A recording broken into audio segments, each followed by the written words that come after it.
Hey everybody, it's James here from NeuralNet Games, and today I'm talking about the Stars of Akarios. This is my new series, and it's going to have a bit of a new format, so I just wanted to briefly talk about that. I've been struggling a little bit lately with how I want to approach the Kickstarter scene, because I like to do a lot of tactical, in-depth guides and stuff, like, I have a 90 or 100 videos on Gloomhaven or something.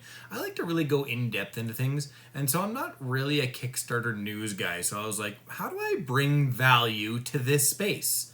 Well, I'm going to do it like I did back when I first started this channel, and literally I'm just going to talk about things that interest me in games. This may not cover everything, but what I am going to do is I'm going to talk about, a certain subset of things that I think are really interesting and go more in depth than other channels on these particular things. So hopefully if, the things that I like are important to you, you'll enjoy these videos. So the first thing I'm going to talk about is just the company. Will they deliver on time? Is your money safe? Are they making good games? The next, and this is one of the most important to me, is the combat. Is it tactical? Is it reasonably balanced? Is it interesting? Does it do something maybe a little bit different? Combat to me is very important in a game, and it can be game breaking if it sucks. The next is the campaign. Does it have good art? Does it have a nice story? Does it have exploration? How does the campaign work? I like games that are sort of like playing Dungeons and Dragons, but then you don't have to have a DM, because I've always had troubles finding good DMs. I just have. You get a good one and they quit, or I don't know. Just that's been my experience. So my board games, I kind of like to replicate a D&D-ish experience. The next is secrets. So I love Gloomhaven. Anyone who's a subscriber knows I'm a Gloomhaven guy. I loved all of the unlocks in the game, and that kept me coming back for more. So to me, it's really important that the game has secrets. It's got items that you can't use right away, and you've got to unlock throughout the rest of the game. Hidden classes, hidden fun things, exciting moments. I love it when something in a board game, a legacy type of board game, changes how you play the game part of the way through and just makes it even more interesting. The next is leveling up.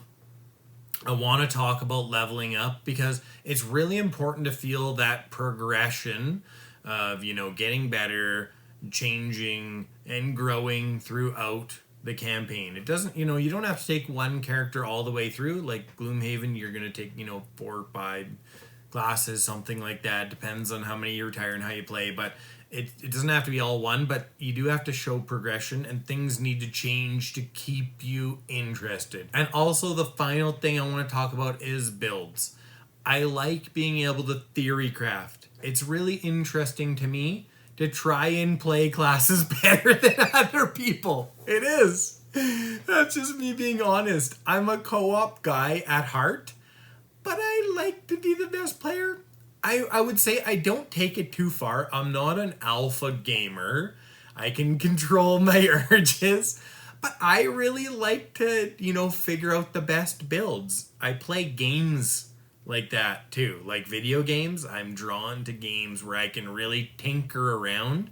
Like if you try and get me to play a game like Apex Legends or Fortnite or things like that where there's no real progression outside of just, getting better skill-wise, I like to have builds.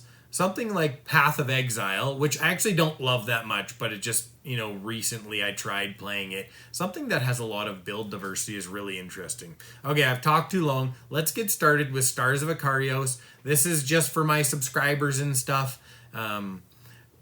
So anyone who's watching, I won't do this in future videos. Let's move on to the company.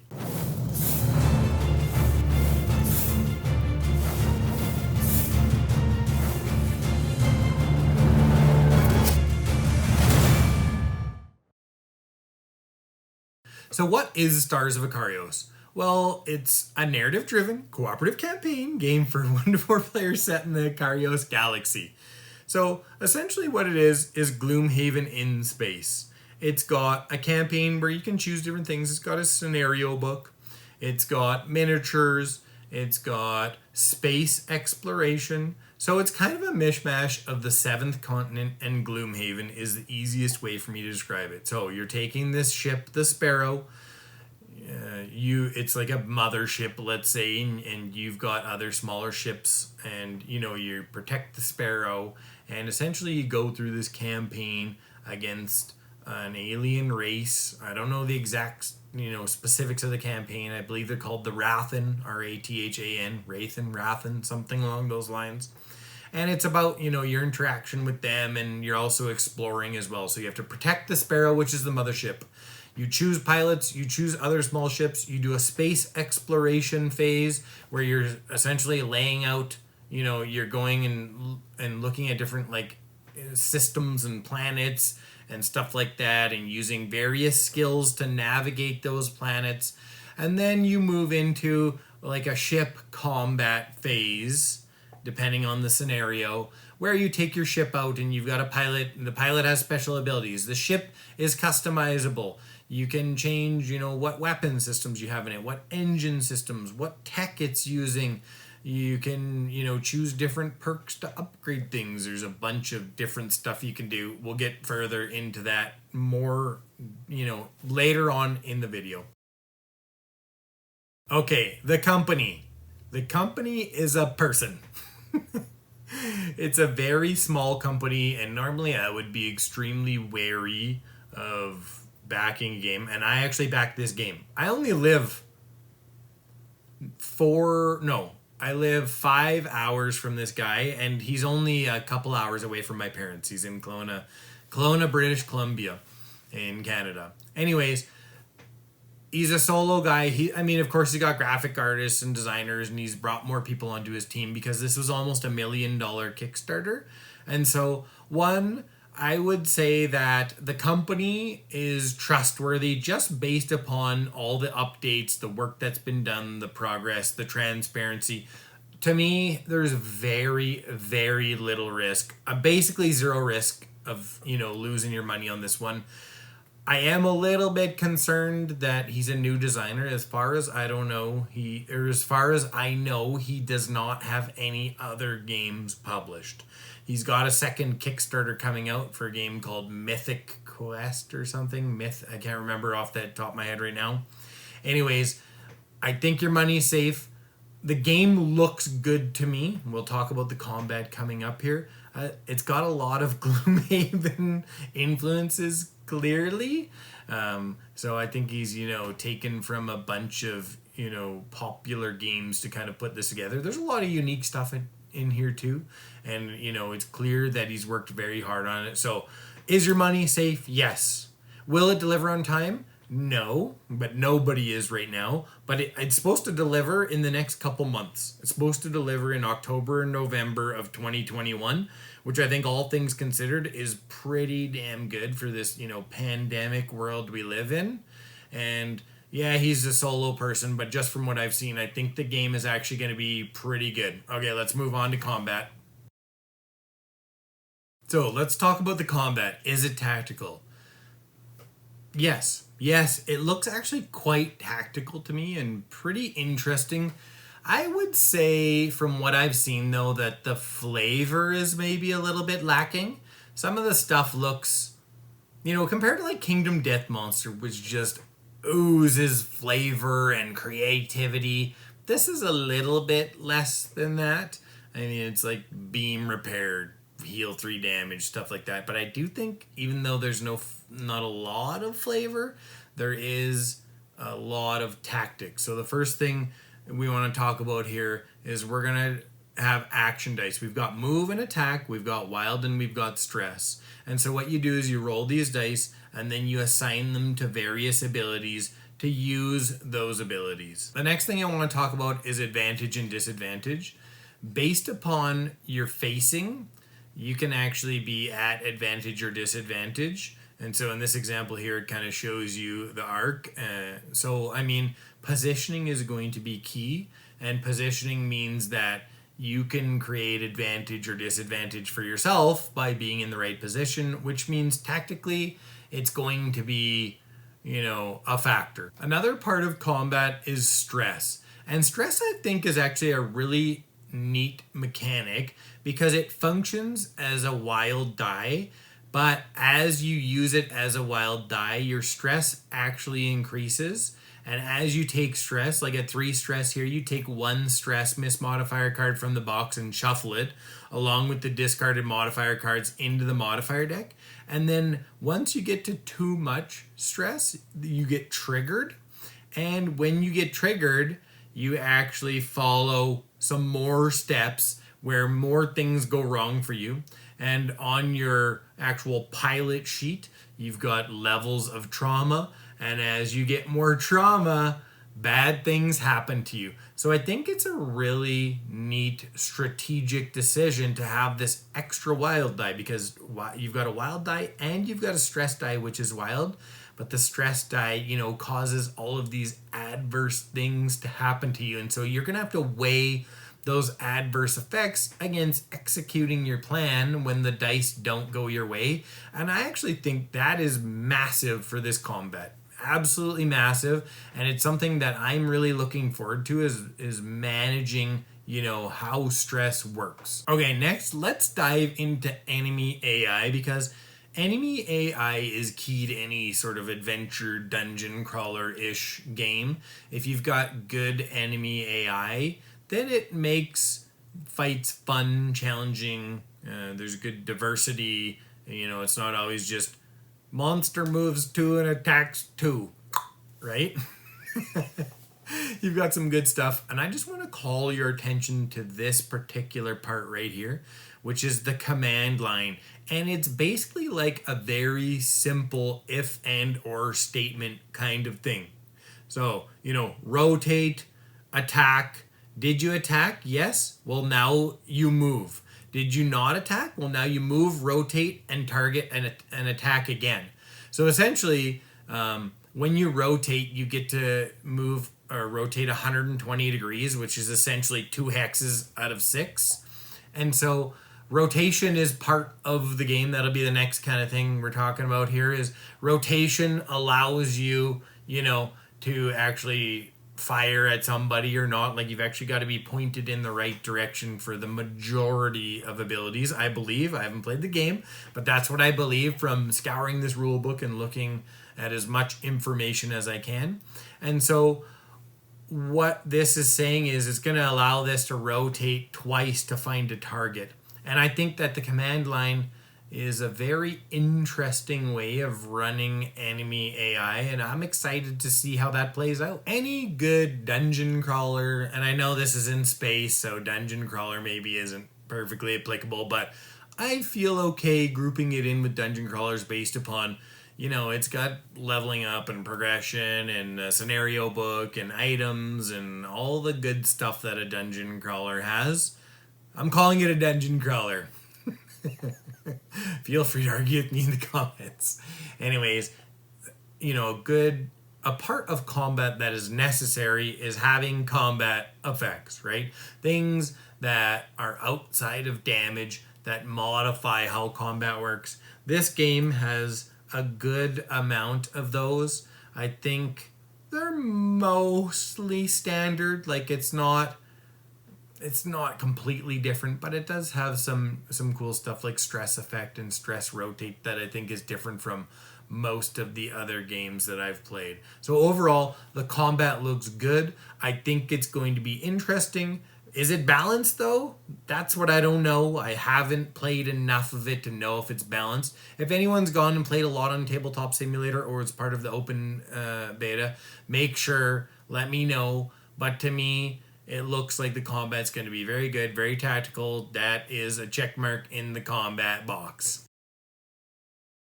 So I've got Stars of Akarios open in Tabletop Simulator. It's 100% free. You can go and play it and try it out. Lots of kind of, interesting stuff to play around with in here. I will warn you, though, that there appear to be some spoilers, so I'm actually going to just move over a little bit. I don't want to show you guys too much. It looks like it's got all the pilots and stuff in here. We'll talk about the secrets later on, though. So first, we've got a scenario book. So we're talking about the campaign here. The campaign, it definitely checks boxes for the campaign. It's got about 50 hours of gameplay, which is maybe a little bit light, but it does have an interesting success and failure mechanic in the campaign book, where essentially slightly different things happen. I only browsed a little ways ahead. I didn't see any major mechanical differences from success or failure, but at this point it looks like you push on whether it's success or fail on the mission, unless it says otherwise. Anyone correct me if I'm wrong on that, but from what I've seen, that's how it works. It's got, kind of cool map setups. It's very Gloomhaven-ish, and I mean, a lot of things in this game are Gloomhaven-ish. The attack modifier card, the starting deck setup, is identical. That's not part of this campaign, but I thought it was fun. I just thought it was kind of funny. Not a big deal. I mean, Gloomhaven's a great game. Of course, it's going to inspire a lot of imitation. So it's got, a good campaign. Things are going to change. It's got a story. Is the story well written? I would call it probably equal to Gloomhaven. It's not amazing. It's not bad. The writing to me is a little bit clunky. I don't know if this is the final version in here, because this is what I'm basing my assessment on.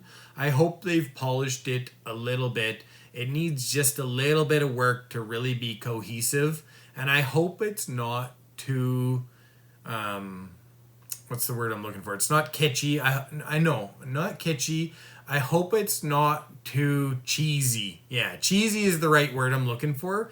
I hope it actually is a good, engaging story. Like Gloomhaven, it wasn't a good, engaging story. So I'm going to call that a checkbox. Campaign is worth it. The next part I want to talk about is the secrets. Secrets are really important to me in games. I got back into board gaming because of secrets. That sounded so weird. To my wife, that doesn't actually mean anything. Oh, it sounded so terrible. I'm going to leave that in. I got back into board gaming because I wanted to get together with my friends. I mean, truly. But like Gloomhaven, it got me fully back into board game because of the secrets that just kept drawing me along.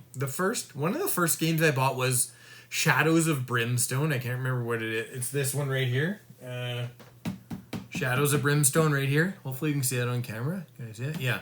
I think that was the first game I bought, or one of the first. I think Pathfinder was maybe the first. Anyways, Shadows of Brimstone didn't have enough secrets for me. I liked it. It was a bit clumsy and a bit unbalanced. I liked the world building, stuff like that, but it didn't have secrets. I'm concerned about the level of secrets in Stars of Akarios, though. So there are 10 ships, 5 of which are unlocks, and there are 8 pilots, 4 of which are unlocks. But I don't know if they're actually going to be hidden. They need to be hidden away behind something that says, halt, don't read past here until you're instructed to, things like that. And they're just laid out in this tabletop simulator for anybody to see. And maybe that's just because it's the beta and they wanted to test things. I hope that's what it is. I didn't really look too far into them because I wanted to hopefully preserve those secrets for myself, but I am concerned about that. So secrets are really important to you. You may want to just, dive deep into this. At this point, I believe they're going to be unlocked, but I don't know if they're going to be hidden in the box. So we'll have to see how that goes, but it's important that this game changes some things up for you. Like I'm hoping, for example, you've got this Sparrow, the mothership, it's got its own board. Maybe part of the way through the game, it gets badly damaged, it changes how it functions. Or maybe you get a special cool alien technology to upgrade it, and it changes something fundamentally about how you play. There are certain mission scenarios where I think you have to protect the Sparrow. Maybe they throw a whole new mechanic in part of the way through the game. Games need to do that. When I design my own board game, and I will, I've actually started just a little bit on it, not nearly as far as I would like. When I design my own board game, there are going to be, I don't know if it's a paradigm shift, but it's going to be a massive shift where it really makes you rethink how you're playing certain parts of the game without ruining the core experience. Okay, I think that's enough on secrets. I just wanted to let you know I've started a Patreon, all kinds of cool benefits in there. If you're liking the channel, go ahead, check it out. That's the number one way that you can give me support. I'm a small channel. I need your support. Also, I've got a Twitter account.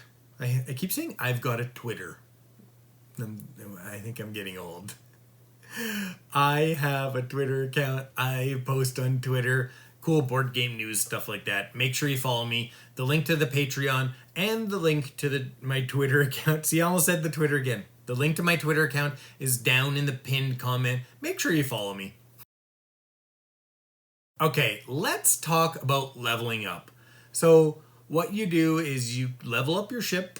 As your ship progresses, as you use it more, you can choose different abilities. There's not nearly as many as I would like, but you can unlock different tech cards and stuff like that, right? There's a spot on your player board right here, so you can slot in a couple tech. I think there's 55 tech cards, 50 ship ability, 50 pilot ability, something, I don't know, something like that.